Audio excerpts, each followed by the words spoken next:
This is a relay project. Real Talk starts right now. Here's Ryan Jesperson.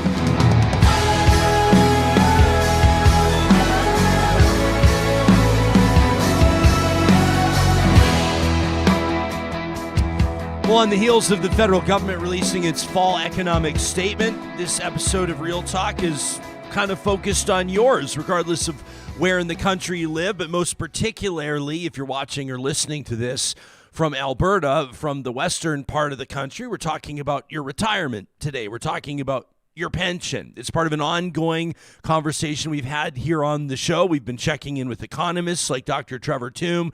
We checked in with Alberta's finance minister, Nate Horner, and the opposition critic for finance, Shannon Phillips. Today, we'll check in with the president of the Alberta Federation of Labour and the pension law expert that the AFL tapped on the shoulder to do a rigorous review of the plan, or at least what we know about what the Alberta government's plan looks like as it stands right now, as Alberta muses about, kicks around the idea of seceding from the Canada Pension Plan to establish an Alberta pension plan, a provincial pension plan. We're going to dig into it. What are some of the unknowns? What are some of the red flags? Of course, we'll be looking to our live chat and our hashtag RealTalkRJ to see what you have to say about it. And obviously, this conversation will continue. This story is far from done. We're grateful to have you here with us participating in the conversation today. It wouldn't be happening without our friends at Rello, and they've got a really clear message for you right now. I mean, talking about pensions, talking about retirements, why don't we wind back the clock a little bit and talk about careers? If you're feeling stuck or unsatisfied in your job, right now is the perfect time to head back to school for a new career. Launching a rewarding career in real estate with Rello's affordable online courses is a no-brainer. Their courses make it easy to pass your exam, get your real estate license. Before you know it, you're running your own business. You're setting your own hours. You're your own boss. The earning potential is unlimited, plus you'll be helping people every day as they buy or sell their homes. This job comes with satisfaction baked in. You're helping people, and the best part about Rello is how committed they are to your success. They've got live instructors who host online exam prep sessions every Saturday, so you're never going to be caught on your heels, and they've got a ton of resources to help you launch your real estate business well after you've passed the exam, well after you've gotten licensed. Now, there's a great promo right now specifically for Real Talk audience members. You can save 20% on any Rello course with the code REALTALK. That's all one word, Real Talk. You can get started at Rello. That's RELO, Rello.ca. Well, depending on your circle of friends or who you chat things out with, maybe you're surrounded by people that think it's a great idea for Alberta to explore a provincial pension plan. Maybe you're surrounded by people that think it's a terrible idea. Chances are you're surrounded by people that just feel like they don't yet have quite enough information to make an informed decision. Today, we hope to give you some further insight as you decide or look to make up your mind. Heck, this could be going to a referendum. Albertans could be asked how they feel. You could be going to the polls, so to speak, to say yes or no to a very simple but significant question. Do you believe Alberta should pull out of the Canada Pension Plan? The president of the Alberta Federation of Labour has made it no secret how he feels about this. The AFL releasing a report in partnership with a pension law expert, Murray Gold, just a short time ago, reads the headline on the 35-page report: Big risks, no rewards. We're joined today by the president of the Alberta Federation of Labour, Gil McGowan, and Murray Gold, the author of this report. Murray's a senior partner at Koski Minsky, and he's one of Canada's preeminent pension law experts. Good morning to you both. It's great to see you here. Murray, we'll get into the details of this report in just a little bit, but Gil, the question may seem obvious. Sometimes we ask obvious questions. Why was this a priority of the AFL to commission this report? Well, good morning, Ryan. It was a priority for the Federation because the AFL is Alberta's largest worker advocacy group. We represent 175,000 workers in both the public and private sector. And we also have a following of many working people beyond our membership. And we were hearing from both our members and from our supporters and workers just around the province. They were coming to us because they understand that our organization and the unions that we represent, we're experts in pensions. It's one of the things that we do. We negotiate wages, we negotiate benefits, and we negotiate pensions. And in fact, personally, I sit on the board of Alberta's largest pension plan, the local authorities pension plan. We've been dealing with pensions my whole career, and so people turn to us for advice about this proposal that's been put on the table by the Alberta government. And so, it's been, I think, about 8 weeks now since Daniel Smith made this suggestion, and so we've taken that 8 weeks to break it down, look at its components, turn it over, and come to some conclusions. And I'm not going to mince words. I mean, after looking at what's been put on the table by Daniel Smith and her government, what we're dealing with is not an Alberta pension plan. It is an Alberta pension scam. It is a bunch of empty promises built on a foundation of lies. And it's definitely something that Albertans should not support. And if it ever goes to a referendum, we will be vigorously encouraging them to vote no. Quick follow-up, Gil. When you call it a scam, when you say it's built on lies, what are you talking about? Are you talking about the amount that Alberta would be entitled to, the level of contributions Albertans might make, and what they may draw from it? Is that kind of the basics? That's what I see people taking the biggest issue with right now. Yeah. So what we did with our report, and as you said, the title says it all. No risks, big risks, no reward. That's basically the conclusion of our report. What we did with the report in cooperation with Murray as our pension expert is we basically deconstructed the UCP's claims and their promises. And basically, they're making two claims. The first is that Alberta is over contributing to CPP, and therefore we should get out. And then the second is that if we were to leave, we could leave the pension plan with 53% of the benefits that are in the CPP plan, even though we have 12% of the population. Both of those claims are false. So in terms of over contributing, the first thing I'll say is that provinces don't contribute, individuals and businesses do, and they all contribute on the same terms. So we pay, every Canadian, whether they live in Corner Brook, Newfoundland, or Castlegar, BC, or Calgary, Alberta, they pay the same contribution rates, and they get the same benefits. So there is no contribution, over contribution. It is an accounting trick that is designed to fool people. The second claim that they make is that we could walk away with 53% of the fund to the tune of $334 billion, and that we could use that as the foundation upon which to build an Alberta pension plan. But I mean, what we point out in the report is that that's not going to happen, right? Because like CPP is actually not a federal program. It's a cooperative between all the provinces minus Quebec plus the federal government, and it has a very particular governance structure.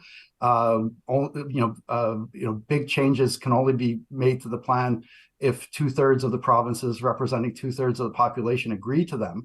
And so, the transfer amount will be negotiated. And I think you had Trevor Tome from the University of Calgary on your show recently, and he made the same point. There's absolutely no way that the other provinces will let us walk away with more than half of the accrued savings in that plan, because those savings are not just for us, they're for other Canadians and their retirement security as well. So they'll never happen. And Trevor Tome, he suggested that a more reasonable amount would be something in the order of between $100 and $125 billion. And what we did in our report is we took that number, the more reasonable number, and we played it through. And that's where I say that, not only is it, lies that's built upon, but it's also false promises, because every Albertan has heard these ads, right? I mean, we've been inundated with ads paid for with our own tax dollars. And the big thing that we hear over and over again is this promise of $1,425 in savings every year for every Albertan.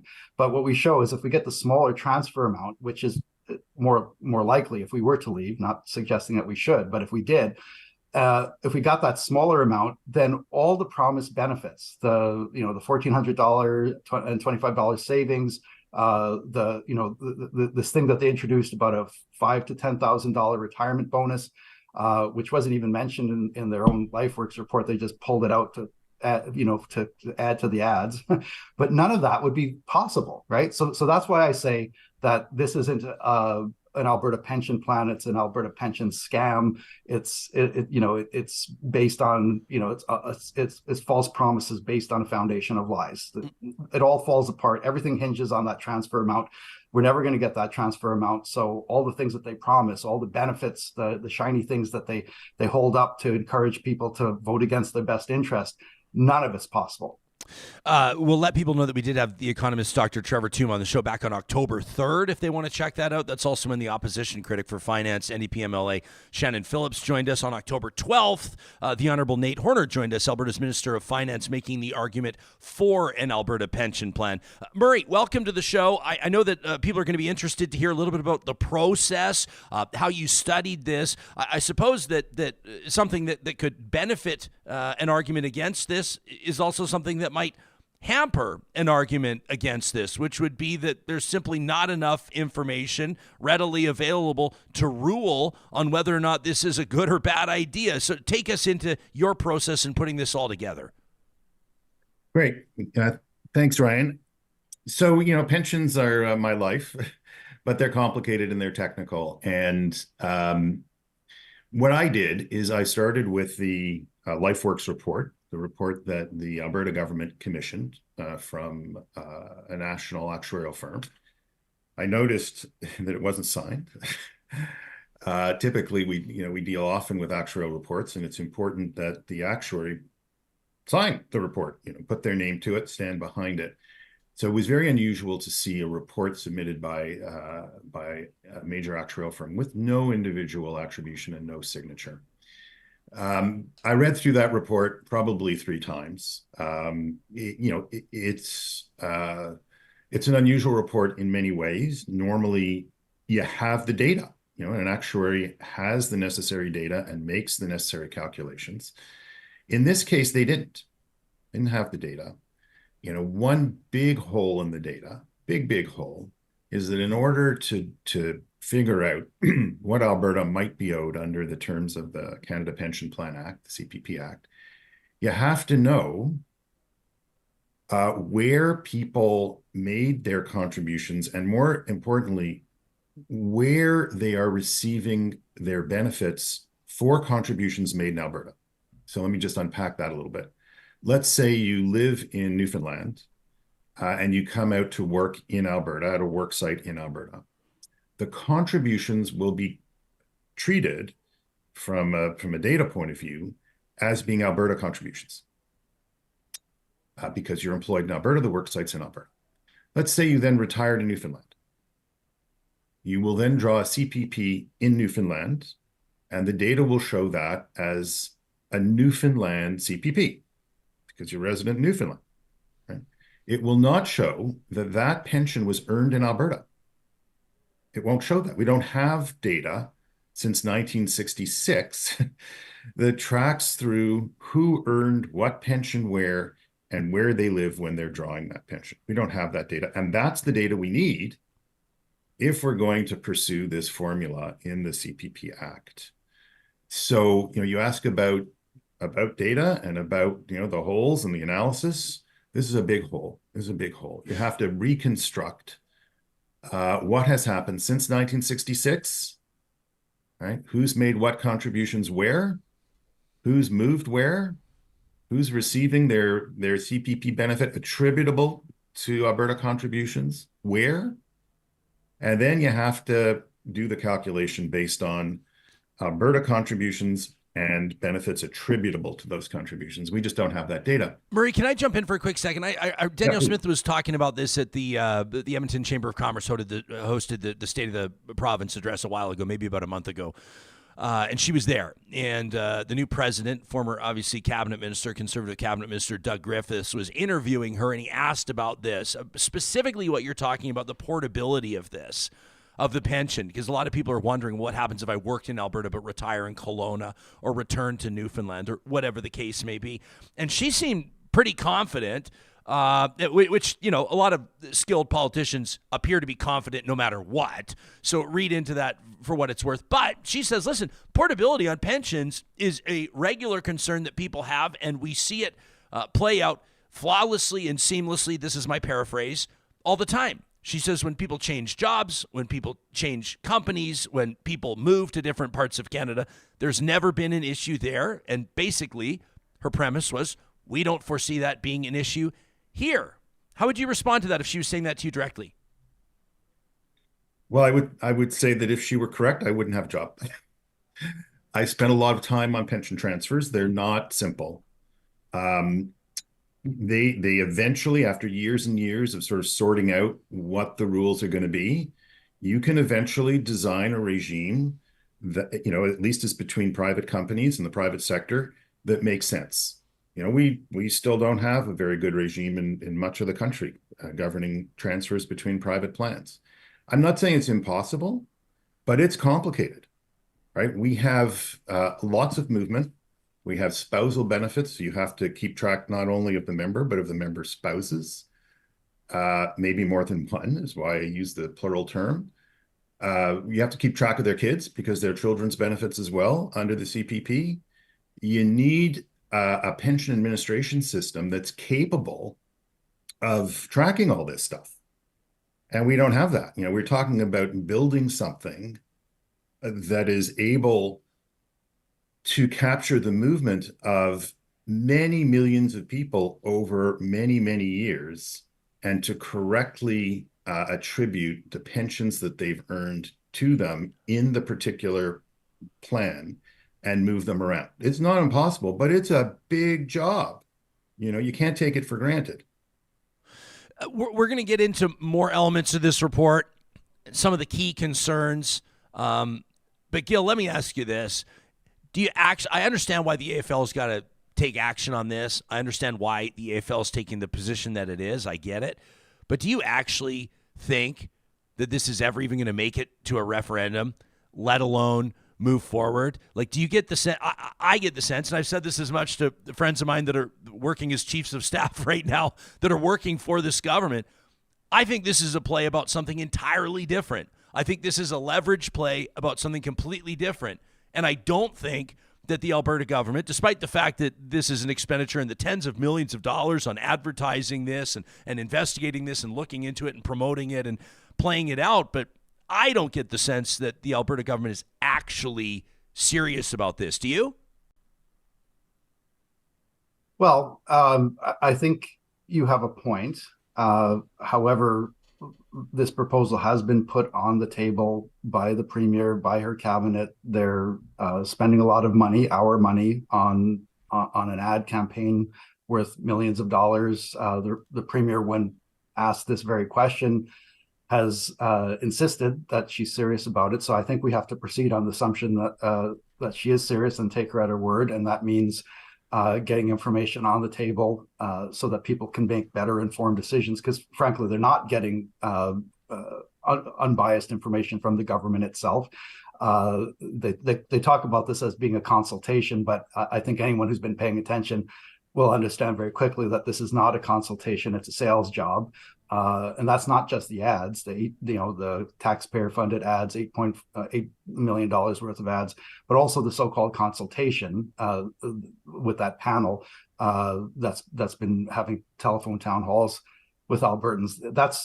It's become really clear that panel is just an extension of the ad campaign. Having said that, though, I think that there's something in what you say. I mean, like, it does feel like this is about something other than retirement security. And from my perspective as a worker advocate and worker representative, that makes this whole thing even more despicable, because they're creating anxiety, even fear among working Albertans, among retirees. Because keep in mind, I mean, in the same way that wages are the cornerstone of economic security for working people, pensions are the cornerstone of economic security for retirees. So people pay into these into CPP. They plan around it. They count on it. And now it's all being called into question, and so there's a wave of anxiety sweeping across this province, and if it's just so, and they're creating this anxiety and this fear just so they can score political points, own the libs. That's despicable. They should be ashamed of themselves. I think it's also important that people remember that we just had a provincial election campaign, right? So back in May, Danielle Smith explicitly said that that this idea of an Alberta pension plan would not be part of her platform. The implication was that she wasn't going to do it. She even went so far as to say that she wouldn't touch the pensions of Albertans. But then, like 3 months later, she did exactly that. So how on earth can, and I think that what we're hearing from our members, and we get calls from our members all the time on many issues. I've never seen the kind of tidal wave of phone calls and emails from our members that we've been getting on this issue and any other issue. This is the highest level of concern I've ever seen. And what they're saying is that if Danielle Smith had run on this proposal to pull Albertans and Alberta workers and retirees out of the Alberta Pension Plan, she would not be premier right now. And I think that's true. But instead, she's playing politics with our pensions and our retirement security, and she should be ashamed of herself.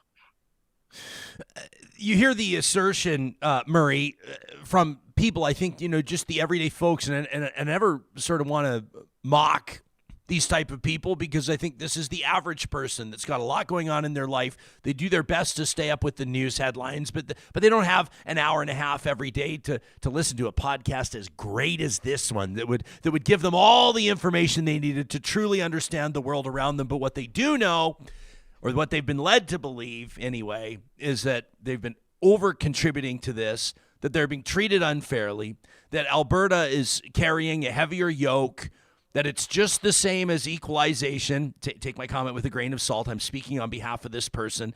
That basically the CPP is another example of how Ottawa is screwing Alberta. What would you say to that person, Murray? Well, I'd say that's just not so, right? Every Canadian, whether in Alberta or British Columbia or Newfoundland, contributes on exactly the same scale to the CPP, and every Canadian, regardless of where they live and work, takes a benefit on exactly the same scale, right? There's no discrimination based on province of residence. None. What is true is that Alberta is blessed in some ways. It has a younger working population. It has fewer retirees than the typical province. And people in Alberta make more money. They're higher wage earners than in the rest of the country. So if you're a higher wage earner, you pay more contributions than a lower wage earner. You also get, at the end of the day, a higher pension, right? It's a question of timing. Contributions today, higher pension tomorrow. If you're younger and you have fewer retirees, then you're, again, paying more in contributions because you have more active young working people and you have fewer older people drawing a benefit. So, when you look, you take a moment in time snapshot, what you see is a higher wage population that's younger and that's therefore paying more contributions on average today. But tomorrow, when these folks retire, they will get benefits on exactly the same scale as every other Canadian for those contributions.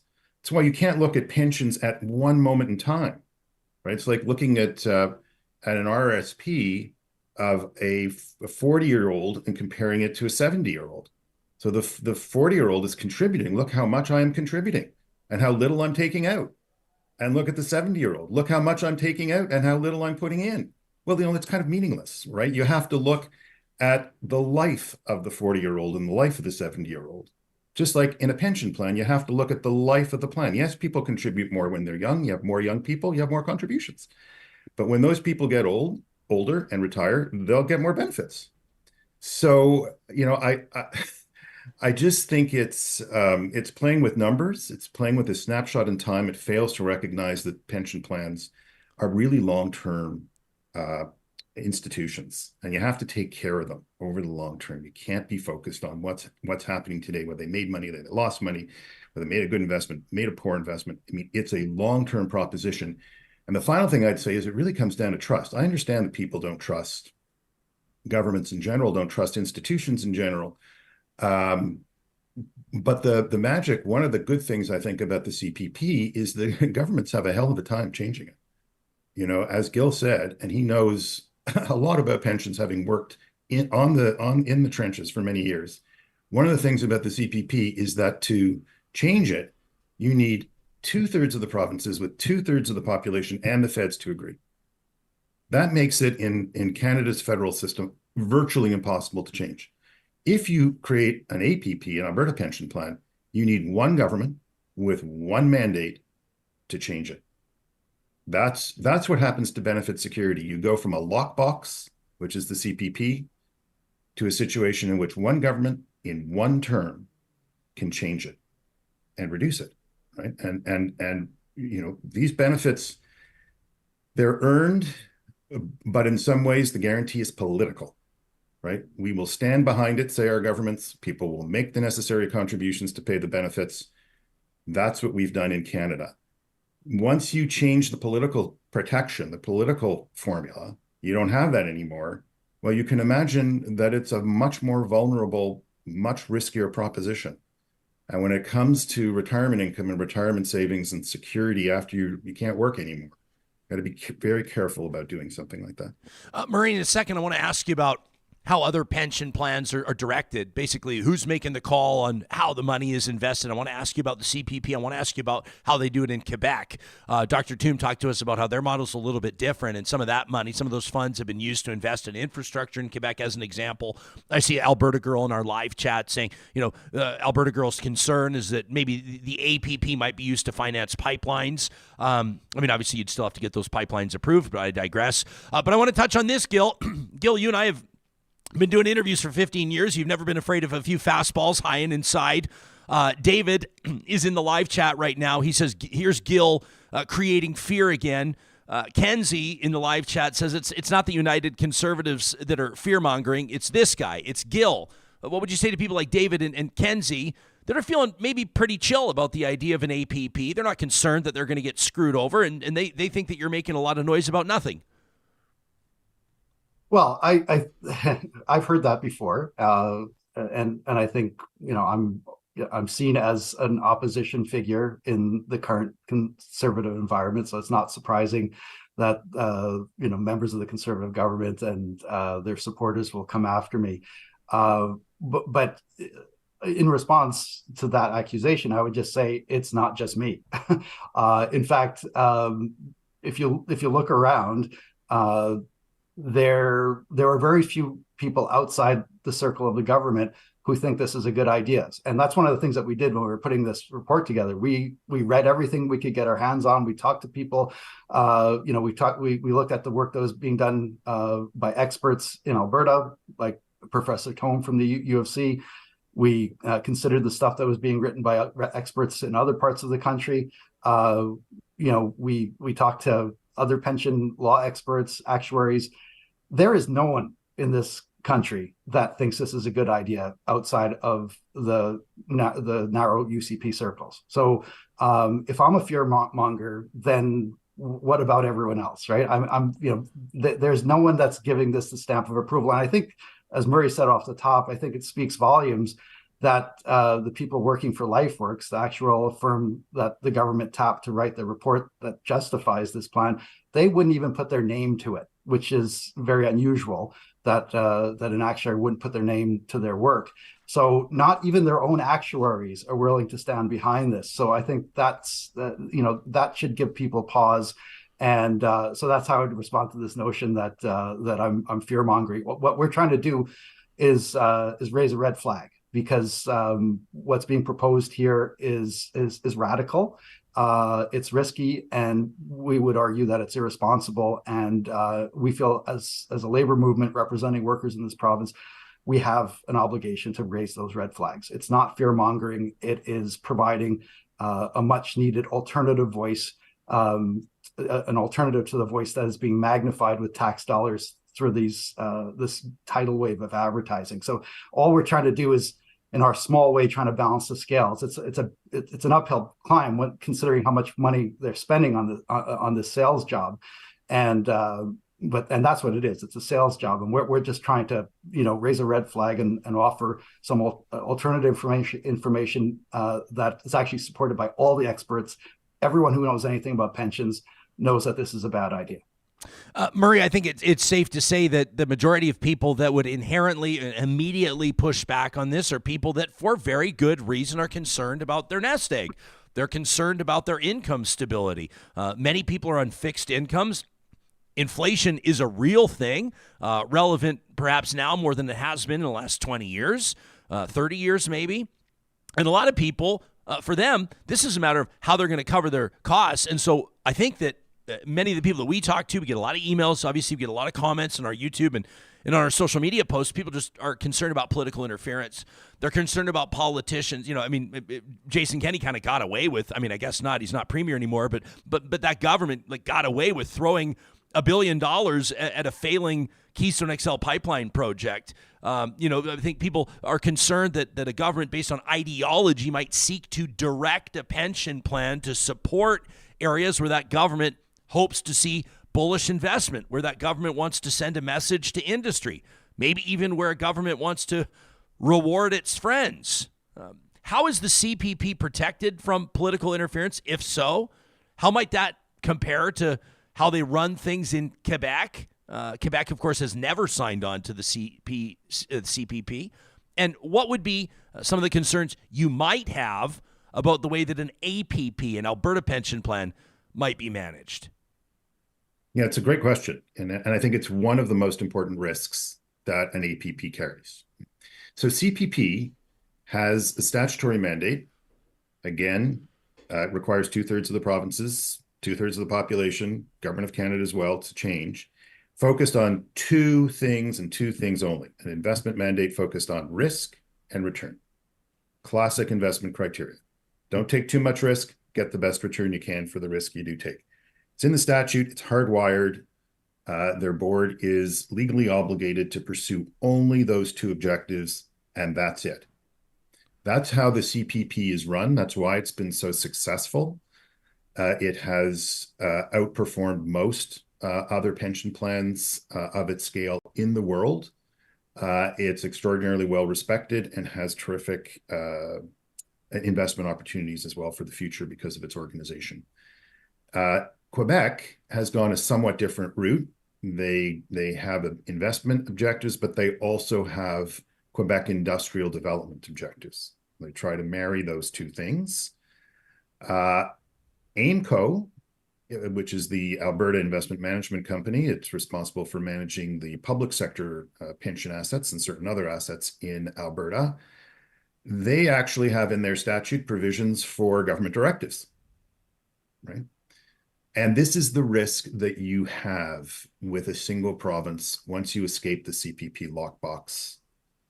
The risk is that one government with one term can meddle with an Alberta pension plan in a way that can set it back for decades. It's hard to do well. It's easy to screw up. One screw up can damage a pension plan and require decades then to recover, right? Pension plans are steady as you go. They need to be managed well. They need to be managed for the long term. They can't be subject to political influences in the shorter terms and the near terms for political advantage. And if they are, it's easy to wreck them. I think it's one of the biggest risks of a go-alone APP.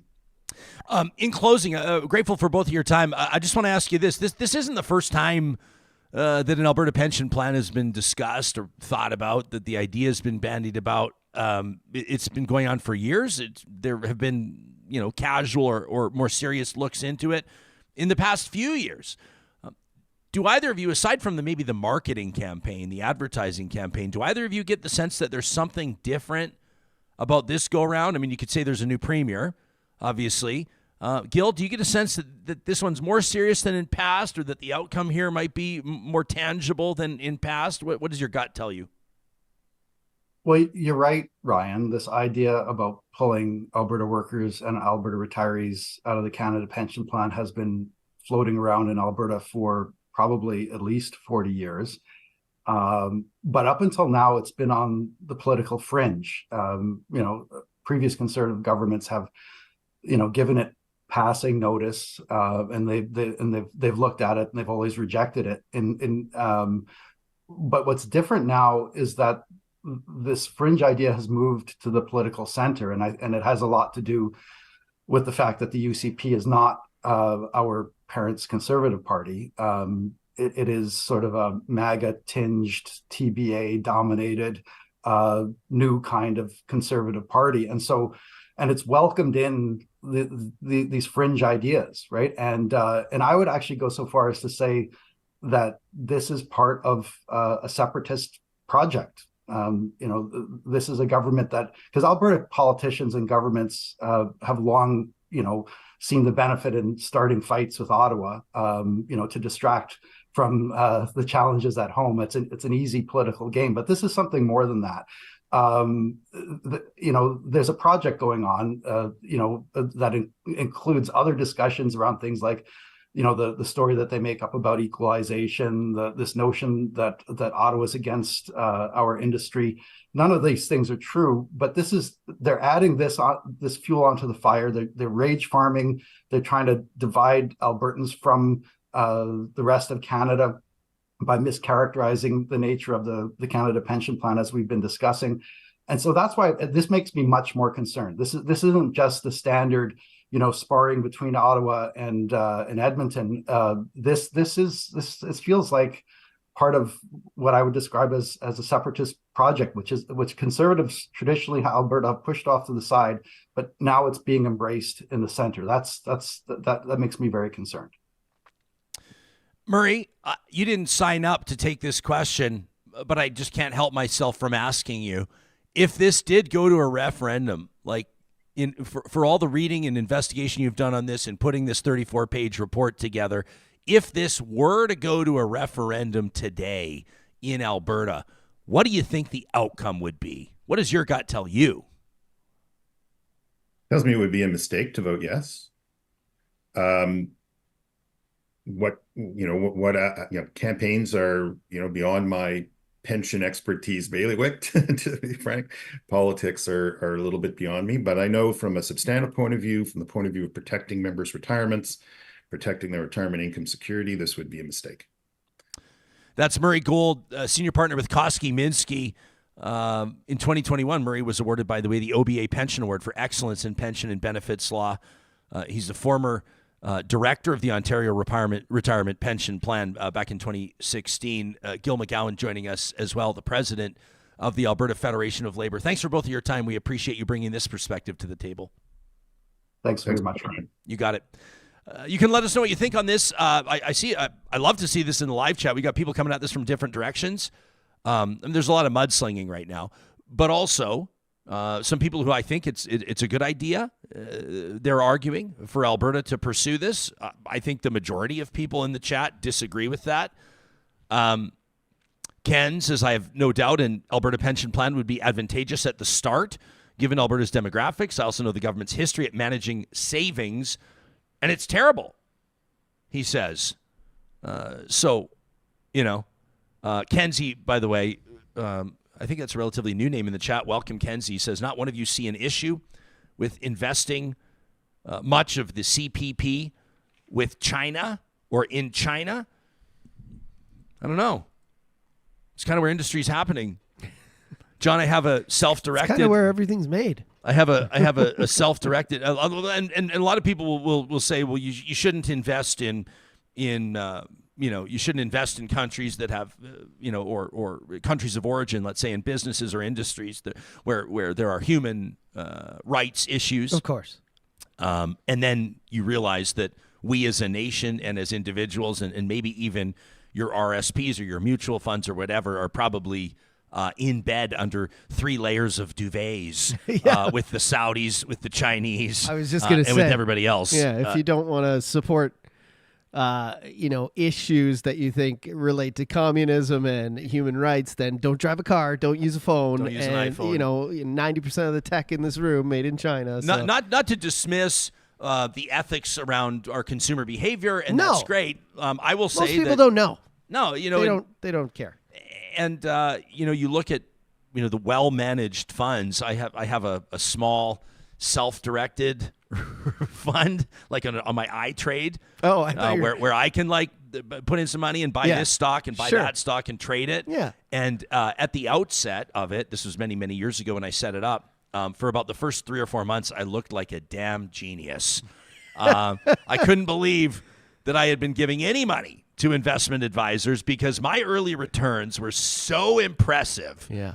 I was on the road to Easy Street, John. Isn't that how it always is? And now it's a nightmare. It's a total disaster. And I thank my lucky stars every single day that I did continue to make some of my meager earnings available to professional investment advisors as well. Why? Because what was I doing? I was investing on whims, on tips. I've heard people say, if plebs like us, if investment advice or tips, if hot tips on investments have trickled down to plebs like us, those ships have already sailed. If your friends are that really have no business, are not investment advisors, they're not stock traders, they're not industry experts. If they're telling you about things that are going to happen in industry, and every once in a while somebody, I think sometimes they call that insider trading, but every once in a while somebody will get a hot tip from somebody in the know. You should buy this stock or you should dump this stock. But for the most part, we don't know, which is why you want to believe that your retirement savings, your funds, let alone hundreds of billions of dollars worth, the retirement savings of millions of people, are being managed in a way that is free from political influence and interference and the like. By experts. Yeah. And I think that that's one of the big reasons why a lot of people here, you see some of the critics of the critics saying, well, you people are hysterical. You're hysterical about this idea for an APP. I've had people reach out to me and say, why are you so, remember this? I read an email just last week on the show. Somebody said to me, why do you hate the Alberta Pension Plan? This was in the Flamethrower last Friday. I said, I don't hate it at all. I don't hate it because it's not a thing. It doesn't exist. How do you hate something that doesn't exist? How do you hate something where there's no details? Yeah. But in so many ways, as you may push back on the idea of it, or you may initially support the idea of it, it's impossible to completely support or not support it because you don't know what it looks like, and that's where we're at right now with it. Yeah, stock market is a very confusing thing, and I love that you're talking about that. That new movie's coming out with Seth Rogen and others about the GameStop, the big stock. That was what word wild. do you want to use for that? Boondoggle, whatever you want to call, but the little guy like you're talking about flipping the stock market on its ass. It's called Dumb Money. I can't wait to view that. But that was a time where, because you're talking about this, like most people, they know a little bit about investing, they know a little bit about stocks, and you can sometimes on a whim, which most of getting money through stocks and Forex or whatever, it's all about feeling, right? But the majority of the time, the big guy's always going to win, right? So I would rather, especially with stuff like pensions and long-term investments and things that have to do with how the market moves and stuff, like, let's just leave that to the experts. And I'm not saying people that we should just, trust 100%, but I think you're right with that. But hey, Ryan, we still have our 1/16th Bitcoin that we invested in together. Oh, you speak for yourself, pal. Speak for yourself. Hey, I'm not going to listen. We can talk about this for a quick second. No problem. But I want to be clear, and because you got to do stuff like this in our line of work. We are not providing investment advice. Never. Do not listen to us. Well, No. listen to us, but don't act on what you're hearing. Never invest your money based on what you hear me or John say. No. That would be a terrible idea. But Bitcoin is rallying right now, man. It is a bit. Big yeah, time. yeah. And all the experts, I've had a few people kind of chirp us about, because this show, the presenting sponsor of the show for a couple of years was a Bitcoin company. And then things went bad. Well, for a while there. Well, they did. I mean, Bitcoin ebbs and flows, and there have been Yeah. these surges, and then it kind of corrects, and then surges, and it corrects, and people that are big into it have said, well, the next round, the next surge is coming, and right now that is the case. Yeah. So people that are still, Bitcoin is not, I'm not a disciple of Bitcoin, No. but I'm very intrigued by it. And on the advice of a good friend who like grabs me by the shoulders and looks into my eyes, a fella by the name of JC who listens to Real Talk all the time, he said, promise me one thing, do not sell your Bitcoin. He said, do not sell your Bitcoin. And so we're hanging on to it, and we'll see. And I'm prepared for it to go to zero.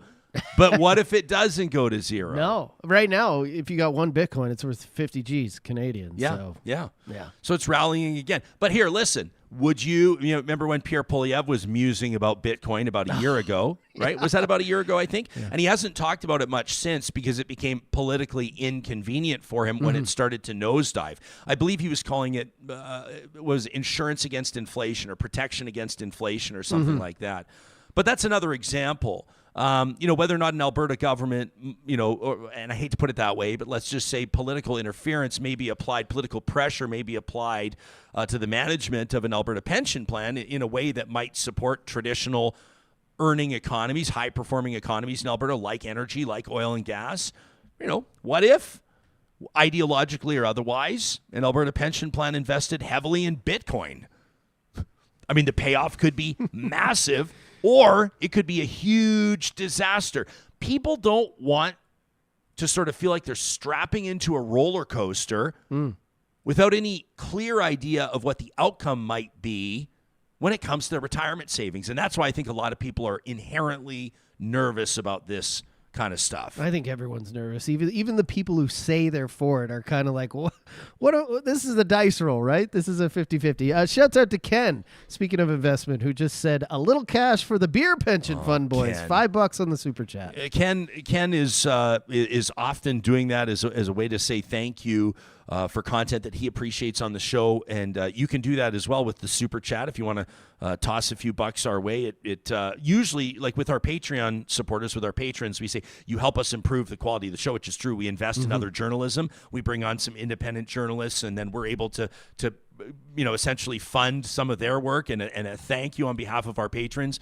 You've helped us purchase new cameras, new lights. We really appreciate that. With the super chat, we're not lying to you. That's straight into the beer fund. That is just. We're never going to lie. The beer pension fund, like Ken is contributing to in the super chat, we're not buying any lights with that. Maybe Bud Lights, Coors Lights, other lights, but they will all be in liquid form. And Ken, if you keep up on this pace as our number one super chat contributor, we're getting set. We're soon going to be in a position where we owe Ken a few beers, I think. Yeah. Which I'd be happy to do. We'll send him some merch or something. Happy to deliver. Send him a little treat. We can make that happen. Of course, this isn't the type of show where we're going to take just one perspective and roll with it and slam all the others. We did interview Alberta's finance minister, Nate Horner, and that was back on October 12th, if you want to hear that interview. We've dubbed it, we titled it the argument for an Alberta pension plan. But I think it was Cactus Sheriff in the live chat that said, was it though? Was it really the argument for an Alberta pension plan? Cactus Sheriff basically said, I didn't feel like the minister really kind of like went heavy on that. And that comment resonated with me because Minister Horner comes across as like pretty steady, pretty even keel in that interview. He wasn't like, he doesn't bang the table and talk a whole bunch about the Trudeau-Singh alliance, the Liberal NDP alliance, and decades of Alberta being screwed by Ottawa. He doesn't really come across that way. Wasn't a lot of ping pong. He answered your questions. He was kind of like, here's our perspective. Here's where we are right now. Here's what we're going to wait and see. And of course, we're open to other perspectives as well. I have received emails from some of you that have said, well, you got to get this person on the show to argue for the pension plan. You got to get this person. We take those seriously, and I've read some of the work that these people have released, and a lot of it is just based on these assumptions that the experts like Murray Gold, who's like a pension guy, he's an awarded pension expert. He's been a director of Ontario's pension. The guy, this is his career, this is life's work, saying this stuff is all, Dr. Trevor Toombs said the same thing, like fallacy. Like, it's just not true. It's not a fact. In so many ways we might not bring somebody on to talk about how the earth is flat because it can be proven. I know for some of you this is going to be news, but it can be proven to be untrue. But if there's a compelling political argument for it, as an example, or if somebody wants to just say, hey, listen, here's my personal view. Like, I don't want to hear about the 53% because virtually nobody agrees. I mean, not even the finance minister agrees that that's possible. You'll remember the one thing that he said on the show. He said, we believe it could be a range of this to this, what Alberta may pull out. And many of you pounced on that in the chat immediately and said that was a range of about $100 billion. That's a pretty big range. Yeah. So here we are at this stage in the conversation, but we're happy to continue to have it. We're grateful to have you here with us. Listen, let's take a break from all of this. We're still going to talk about money, but like in a fun way. Black Friday is coming up, but in Jasper, they don't call it Black Friday. In Jasper, it's Moonlight Madness. And on this edition of MyJasper Memories, presented by our friends at Tourism Jasper, we want to let you know what's going on in Jasper National Park, the crown jewel of Canada's national parks, this weekend, Friday, Saturday, Sunday. It's an amazing time to get a great discount at many of Jasper's unique retailers. Okay, so number one, for the gear junkie, the new mountain equipment is out, and all the shops are ready to make sure that you are well equipped and geared up for the season to come. Experiences are amazing gifts, of course, but there's something undeniably fun about getting new gear that'll enable future adventures. And so all of Jasper's retailers have incentives on this weekend. Visit them in person, pop in. I love window shopping in Jasper. It's so wonderful. You stop at the breweries along the way, John. It's like Whoville during the holidays. I love it. So great. It's so great. Now, for your loved ones, there's cabin getaways that'll stack up against the best in the country. I mean, Jasper is Canada's cabin capital, and nothing says cozy like relaxing fireside with a glass of wine and delicious comfort food. Jasper National Park has 4 different winter cabin properties. In particular, if you're staying at the Fairmont Jasper Park Lodge, that's one of them. You can also inquire about a winter sleigh ride. How great is that? They're getting a bit of snow out there. I saw 7 centimeters new, by the way, overnight at Marmot Basin. For the friend who loves the deal, there's the Marmot Escape Card as well, which is a great way to invest your money. Snagging an amazing discount, almost as fun as hitting the slopes. Check out skimarmot.com. As soon as I see the landscape at Marmot Basin, I wonder, what are we doing in the city right now? We need to get out there. Get yourself a Marmot Escape Card, which gives whoever that card holder is half off lift tickets. There's no small print here. 50% off lift tickets all season long. You go, yeah, but what about all the blackout days? No blackout days. No lines. All happiness. And with Marmot's unique parking lot layout, you can ski straight back to your car to enjoy a packed lunch. Of course, there's limited capacity at the chalets, especially on those busy days. I don't think I've ever waited in a lift line for more than 15 seconds at Marmot Basin. No, it's pretty good there, yeah. It really is unbelievable. Don't forget they have that new knob quad chair, which is opening next month. Well, it's opening in a couple of weeks in December. And again, 7 centimeters new. You can learn more there at skimarmot.com. Everything we're talking about, you'll find it online at jasper.travel, or just check out the show notes in this episode of Real Talk on podcast on YouTube. MyJasper Memories is proudly presented by our friends at Tourism Jasper. Johnny, it's working. Tony just shot us $5 in the live chat, says, here's a $5 for a great show, and I want to be invited to the beer party. Oh, now everyone's coming to the party. I think we need to get a whiteboard in here with a marker, and I think that every time somebody tosses a few bucks our way, I think their name goes on the list, and when we do the first Real Talk kegger, you're invited. I think that super chat might look pretty good after that. An 8 a.m. kegger. Yeah. Yeah, I know. I don't know if the keg would be the better idea, if you might want to go with cans. The days of the kegger, where there's so many beer options now these days. They're kind of gone, because somebody just commented, everyone's into the craft beers and stuff like that. And lots of people nowadays, like, they don't just, it's not the days of yesteryear where you'd bring like a 2-4 or a 12-pack. Like, everybody, I'm going to try this, then I'm going to try this. People like to wander around the different tastes and the different various beers. But craft beer, huge right now. I don't know. I just can't. I mean, I'm into it. I'll have one here and there. But I just, am I bad because I just like a normal Coors Light or a Banquet? Coors Banquet guy? Yeah, I'm just an easy. We have, much like our editorial commitments on this show. But I do support local. Our beer fridge reflects diversity of thought, of course. taste, opinion, preference. Lots of local vendors in our fridge. You got it. We've been slammed our inbox in the last while with responses to some of the things that we've been talking about, and that really reminds us of the importance of setting aside time to give you the mic, to hand over the platform, and really, I think to prove that the conversations that we're having are resonating with people in big ways. And so we wanted to get into our Real Talk mailbag here real quick on a couple of items. We got this one from Mike, which I thought was really interesting. This came through on Monday. talk@ryanjesperson.com is where you can email us. I don't know that we had really spent a ton of time talking about this, but it's something that people have been musing about, in particular following the most recent provincial election in Alberta, and that is whether or not the Alberta NDP needs a rebrand. Number one, I think that we can expect at some point in the next few months, probably, and maybe I shouldn't even say few, maybe I'll be a little less committal. Sometime in the next several months, there will be a development, I think, that would trigger a leadership race with the Alberta NDP. That's just a hunch that I have. That's one way of rebranding a party, new leadership. Another is completely changing everything, the name, the colors, the logo.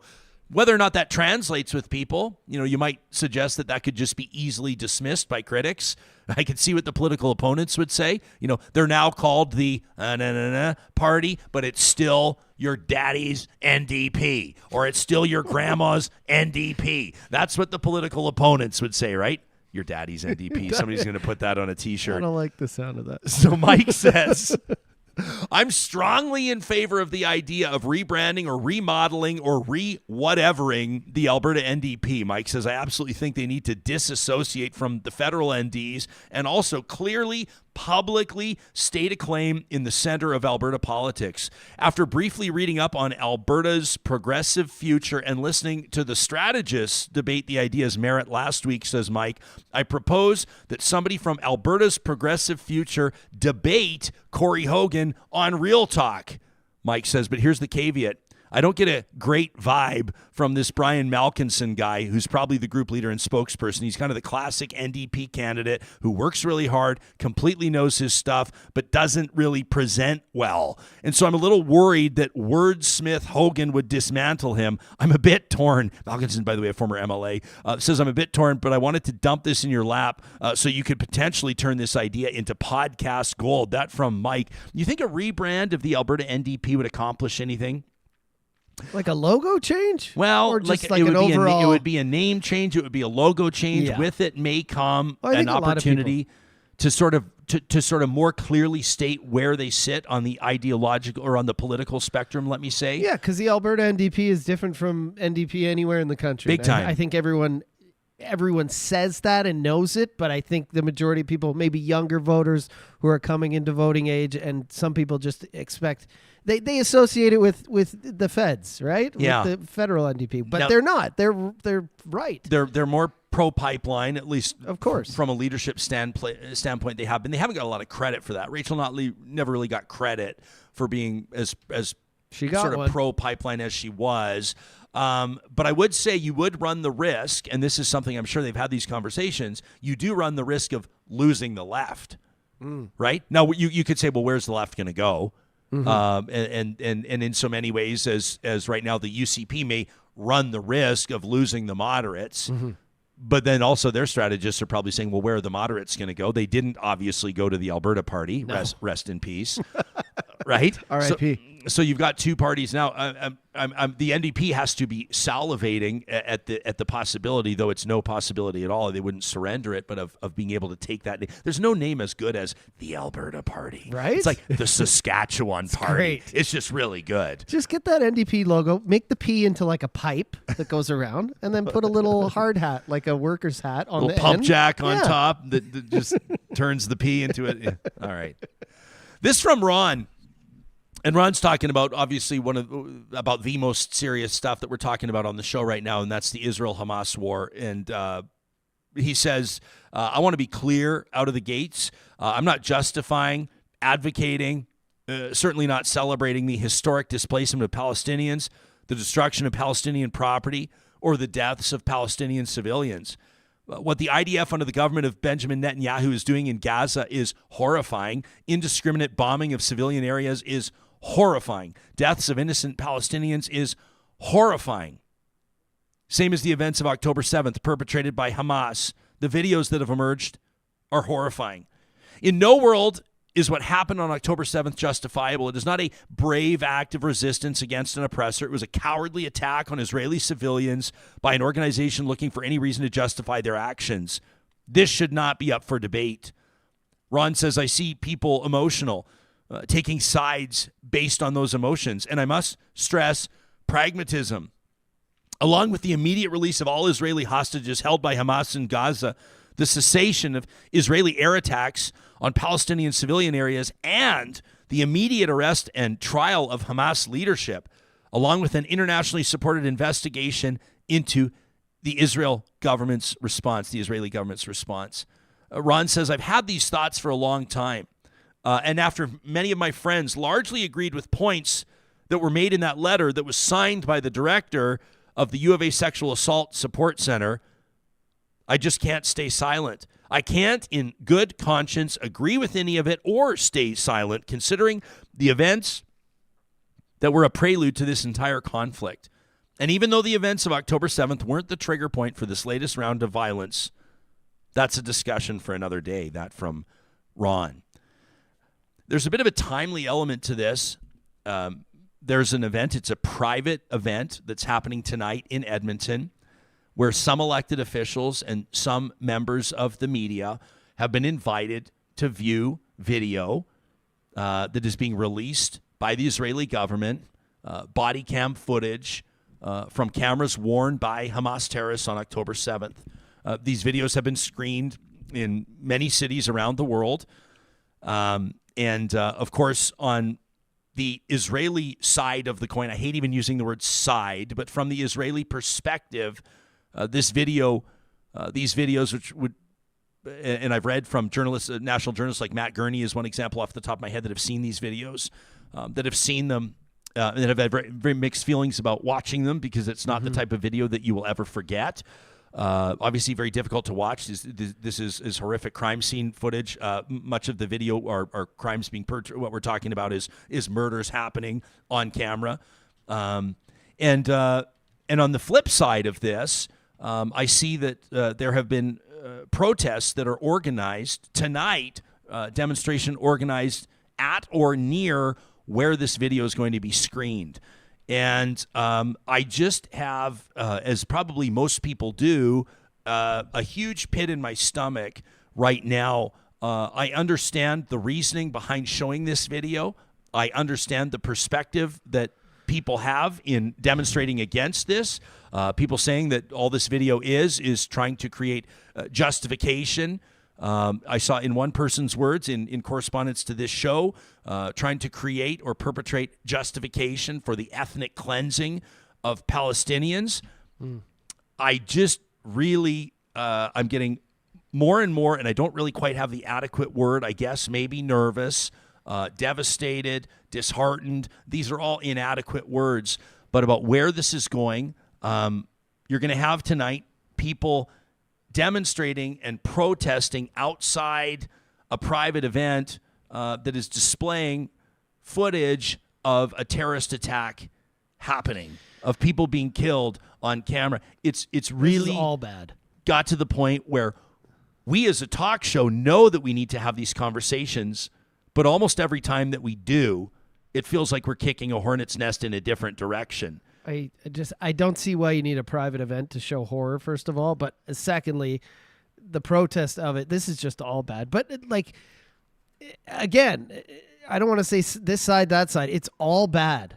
Children dying, women dying, people going through horrible things. But the fact, and I'll say this, that Israel is showing us this is because they've been asked to prove things. Yeah. I mean, we saw a video come out just yesterday of the Hamas tunnel underneath Al-Shafia Hospital because they're being asked, they're being pushed every day on social media and through the media to prove things.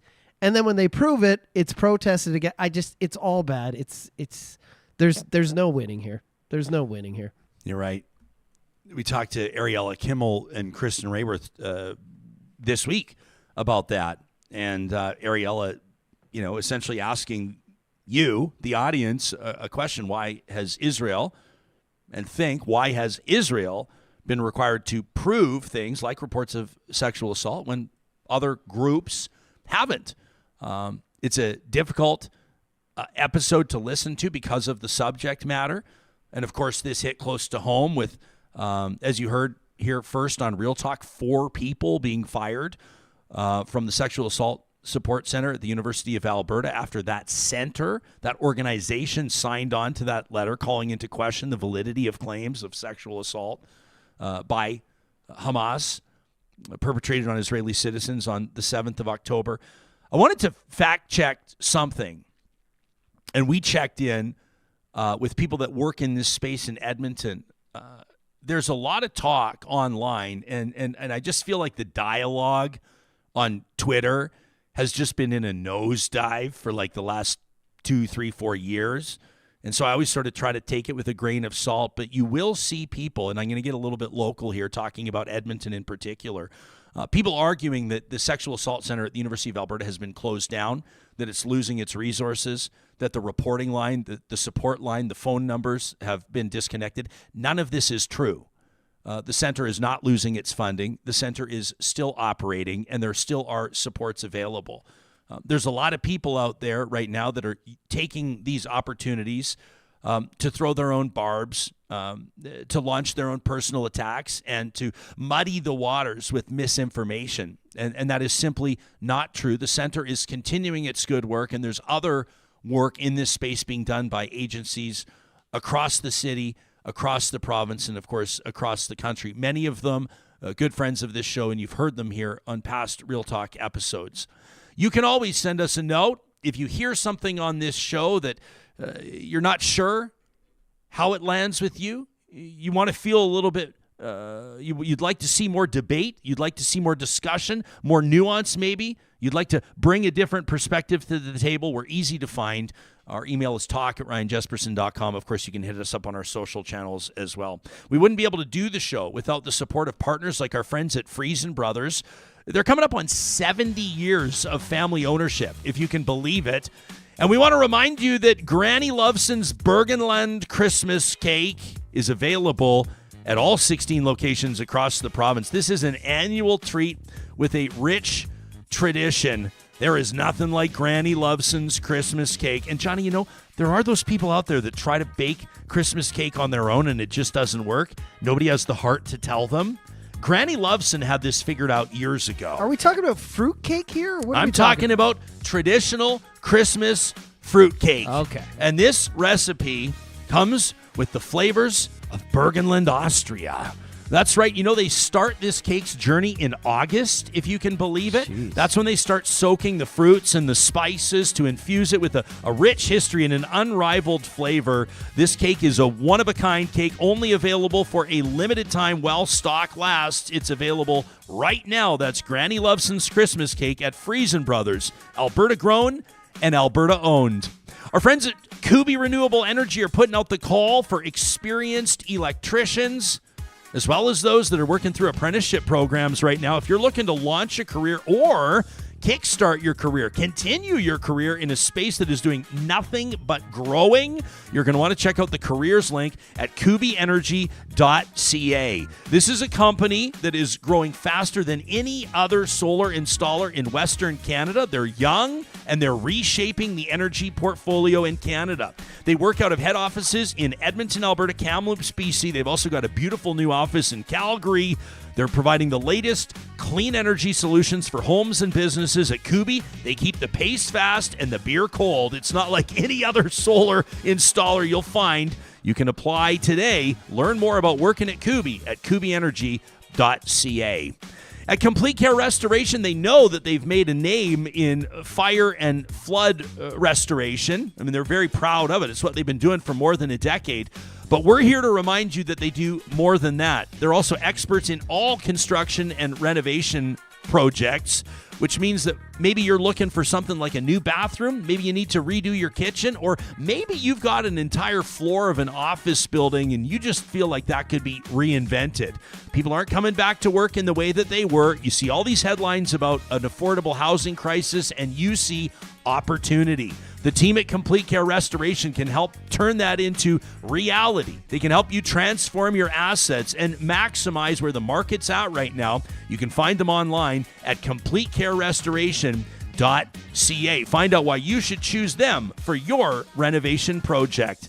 And if your construction project is going to be focusing more on the outdoors as opposed to the indoors, we encourage you to bring your outdoor space to life like my family did with Eden Landscaping. We were saving up for a few years. This wasn't something we were going to do right away, but when it came time to get our backyard in the shape we always wanted it, we worked with Mike and his team at Eden Landscaping to make it happen. They're a custom landscape builder with more than 20 years of on-the-ground experience in Edmonton and area, which means you're getting the best in the business, and they're great listeners. That's the best part about it. I was the nightmare, John. I was the guy that changed a couple of things mid-project, and to see them roll with it, it made me really proud to be partnering with them. I know, you know what one of the big ones was? We just had a huge drainage issue, and it didn't completely flare up until the construction was underway, and we were realizing we were changing the dynamic of the backyard to see how they adjusted the plan to accommodate for that and ensure that it was all going to flow seamlessly, literally. I was totally impressed. You can find Eden Landscaping online at landscapeedmonton.ca. Shout out to Mama Hicks, who makes a fruitcake every year. Is that right? She puts the booze in it and everything. And, you know, I don't know, I'm not a fruitcake expert, but the whole thing falls apart. I don't care. I eat every little crumb. I see. There's people are split on fruitcake. There's fruitcake a major is debate like on fruitcake in the chat and right now. Other things that people don't agree on. Scott here says fruitcake's great with cheese. What? That's interesting. Have you ever had apple pie with cheddar cheese? Of course. Used to put a slice on there. It's one of the greatest. One of the greatest. Brian says no fruitcake for me. Meantime, other people are here. Like Sylvia says that her fruitcake is soaking in rum as we speak. Oh, that's the Sylvia, stuff. you can shoot us a fruitcake at Suite 209 at 103. There you go. Love it. Love it. Love it. Welcome to season 4 tomorrow, buddy. Thanks, Congratulations. buddy. Tomorrow's a big day. It's hard to believe that 3 years ago on November 23rd, episode 1 of Real Talk. Can you believe it's been 3 years? We hear from there's a few of you, a handful of you that claim, and I have no reason to disbelieve your claim, that you have caught every single episode of the show, and that absolutely blows my mind. What we'll do is we'll set up a lie detector test.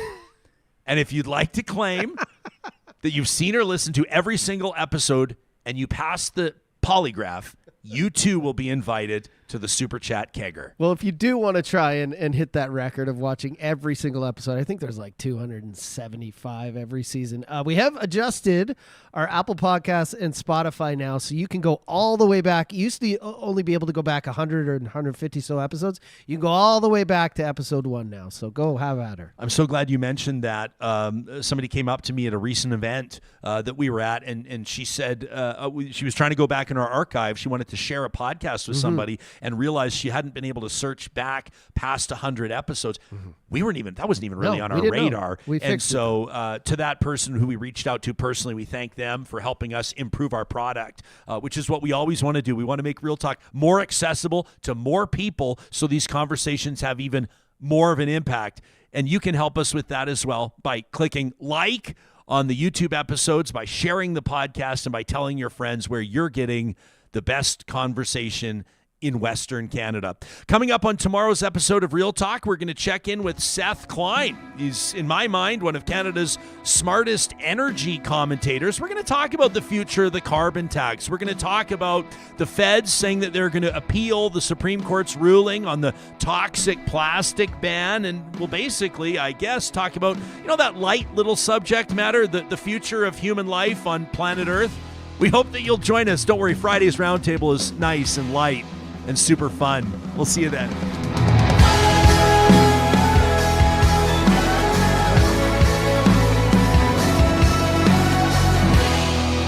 Real Talk is hosted by Ryan Jesperson, executive